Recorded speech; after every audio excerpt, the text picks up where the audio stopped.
temple, Legutai, qui se trouve en haut de cette montagne ici. Et puis on a la carte, il se trouve à côté de Xi'an, au centre de la Chine. Para seguir esta investigación, y es parte de un trabajo de mi tesis de doctorado en la Universidad de Hong Kong, tomé la dirección de investigar el linaje de Legutai. Aquí se ve en la foto arriba de la montaña el templo de Legutai y abajo el mapa, donde se encuentra cerca de la ciudad de Xi'an. Xi'an es una ciudad, pásenle por acá, la ciudad, la ciudad céntrica, ¿no? Xi'an, Shanxi, la región de Shanxi. ¿Dónde están si conocen, dónde están los soldados de terracota? Esa es la ciudad. Oui. Et donc là, en fait, là c'est la ville de Xi'an, qui est une grande mégapole, et puis donc c'est la province du Shanxi, et puis le temple Legutai se trouve ici. Oui. No, ahí está la ciudad grande, es una ciudad enorme. Algunos han podido estar, ahí estuvieron algunos ahí con nosotros en 2009. Y abajo, ahí donde está el punto, está el templo de una ciudad. C'est à 350 km en fait. Como 350 se puede ir en coche, pues algunos fueron. Sí. Cerca de ahí, en la ciudad natal del maestro Huang. Oui, donc en fait, cette lignée, c'est la lignée de Hervé, de Ronan, de Patrick et de Patty et de moi. Ese linaje es obviamente el linaje de la familia, es decir, de ella, primero de nuestro maestro Juan Shusen, de ella y mío, y después de los siguientes como Patty, Ronan y los demás, Patty y algunos Juan que está ahí, y pues seguirá seguramente ese linaje. Oui, et puis il y en a d'autres ici là. Hay algunos más por ahí que están taoístas en hierbas, en semillas. Ahí viene su linaje, ahí está el templito ahí arriba, colgado de la montaña. Ça, c'est votre maison familiale, ça. Familia Casa. Los dejo porque ya va a empezar a hablar español. J'ai appris au Chiapas. Voy a aprender ahí en Chiapas. Quería poner las fotos de Chiapas, pero le dije que no era muy buena. Donc, alors ma présentation, ça va être divisée en mon introduction, on n'en parle pas, mais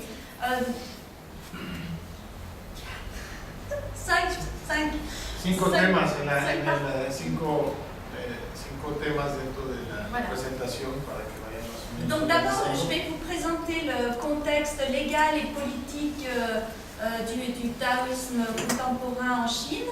Ensuite, je vais vous parler de comment se fait la transmission et l'apprentissage du Nedan dans la lignée de Legutai. Sí, no, primero la presentación política y legal, ¿no? Es el contexto político legal de la situación del taoísmo en China en el momento. Después, cómo se hace la transmisión del Nedan, el conocimiento del Nedan en el linaje de Legutai.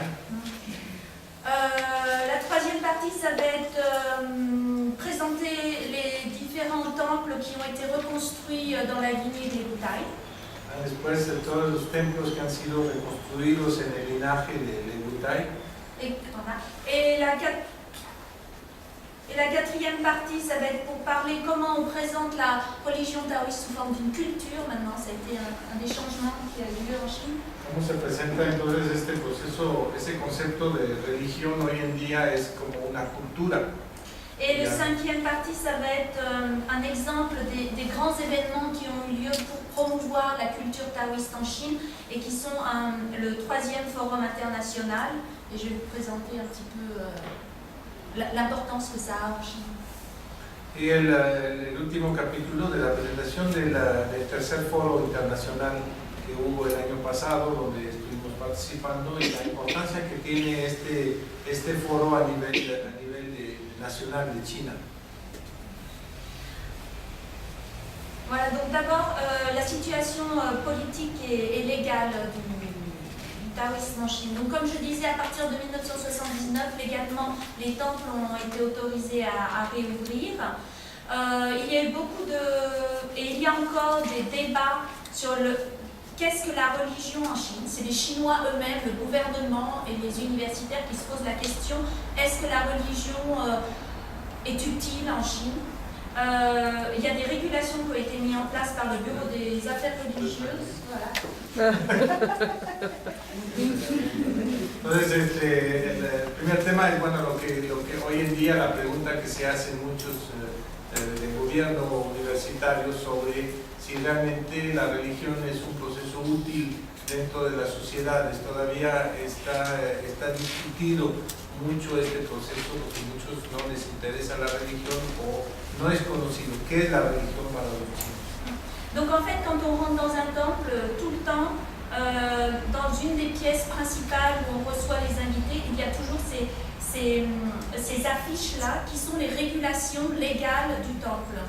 Cuando se visita un templo, siempre, cuando se va, donde se toma el té, donde se recibe a la gente, siempre aparecen ese tipo de afiches o de presentaciones de la regulación legal dentro del templo. Es algo muy importante para China este proceso de regulación legal. Es como si entran en una iglesia aquí y les dice cuáles son las reglas, ¿no? Aquí ni siquiera hay reglas. Donc en fait le gouvernement et les universitaires se posent la question en Chine à savoir, donc la Chine c'est un État séculaire, c'est-à-dire donc non religieux, comme pendant la révolution culturelle toute forme de religion a été catégorisée comme superstition, ils sont encore en train de se poser la question quels sont les aspects qui sont de la superstition ou les aspects qui peuvent être utiles. Que encore très todavía hoy en día en el debate sobre la religión, pues sabemos que el gobierno chino actual desde 1949 es un gobierno que no es religioso, no reconoce la religión. Entonces muchos de los conceptos que han sido definidos durante este gobierno nuevo, donde toma un poquito la religión como sectas, y define a veces todos los procesos como procesos supersticiosos. Todavía hoy en día se debate sobre este concepto de si es o no supersticioso, qué es ese proceso. Mais en même temps, le deuxième point, c'est qu'ils considèrent tout de même que la religion est un important aspect de leur héritage culturel. Pero al mismo tiempo consideran hoy en día, cada vez más, que este concepto es también un concepto cultural, que no lo pueden perder, es su tradición. Le troisième point, c'est que, par contre, c'est important qu'il y ait une domination de l'État, c'est-à-dire que c'est l'État qui dirige la religion. Il n'y a pas... l'État et la religion ne sont pas séparés comme ils pourraient l'être en France, c'est-à-dire que c'est l'État qui dirige la religion. Hay que entender que eso sí nunca lo dejaron ni lo están dejando, es considerar que el Estado es el que dirige la religión. Si no hay una separación de poderes como la religión y el gobierno son separados como puede ser en algunos países, como Francia dice, no hay separación. Ahí el gobierno dirige a la religión y a los religiosos.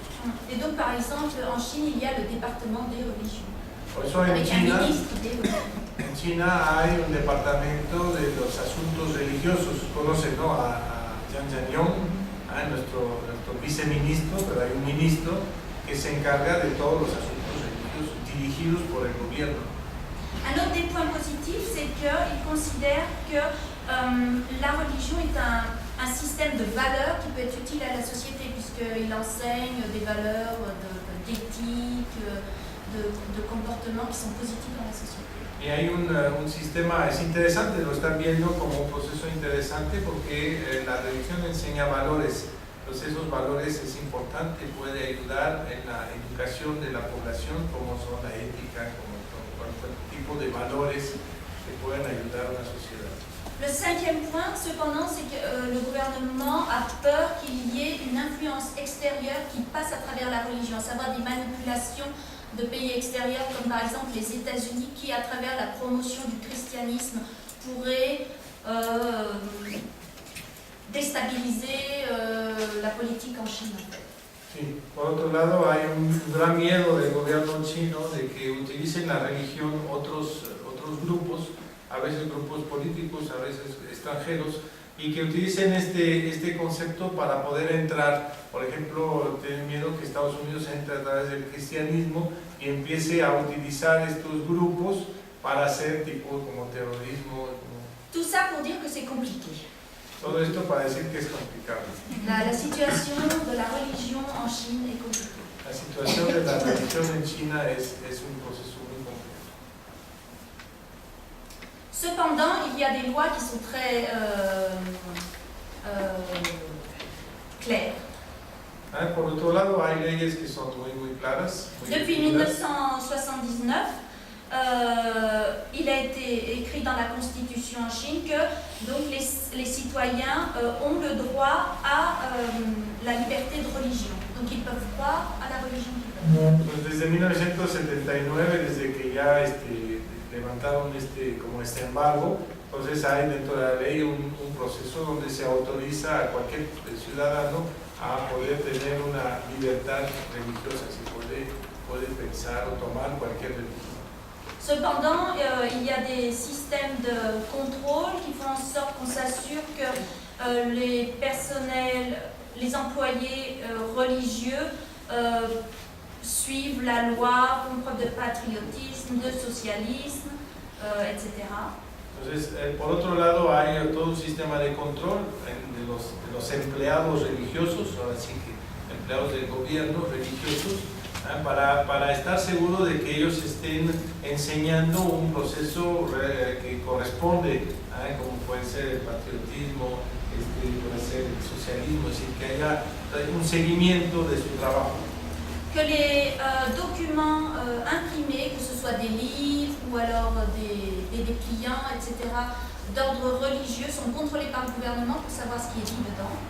Sí, igual como todo lo que se ha publicado sobre la religión está controlado, observado por el gobierno para ver si el contenido, que realmente tenga un contenido seguido, controlado. Et pour organiser tout événement religieux, que ce soit une grande cérémonie, une grande conférence, etc., il faut obtenir l'autorisation du gouvernement local ou alors national en fonction de la taille de l'événement. Por eso, si cualquier cosa que se quiera organizar, que sea una ceremonia o que sea una reunión, un foro, esto, se necesita la autorización del gobierno de este Ministerio de Asuntos Religiosos. Donc, il y a effectivement une liberté de pratiquer la religion, mais la forme qu'elle prend est contrôlée. Y entonces hay una libertad para poder practicar la religión, pero la práctica es controlada. Donc, un des modes de contrôle et de développement pour le taoïsme, ça a été la création de l'Association taoïste de Chine. Entonces, para poder desarrollar esta práctica y el seguimiento de esta religión, se creó la Asociación Nacional Taoísta. En fait, elle sert d'intermédiaire entre le gouvernement et tous les temples, tous les prêtres. Sirve de intermediario entre lo que son el gobierno y todos los templos y los practicantes. Donc là, en fait, j'ai les photos. Donc ça, c'était... Voilà. Ça, c'était la première association taoïste. Parce que la première, en 1912, il y a eu une première forme, mais la vraie, elle a été créée en 1957. Et ça, c'est donc la photo de 1957, la création de la première. Y la foto abajo que tienen, hay una primera forma de asociación que se crea en 1912, después de la revolución en China. Pero realmente se pudo ya institucionalizar este concepto, hacer una asociación verdadera en 1957. Ahí está la foto de los primeros miembros de la Asociación China Taoísta.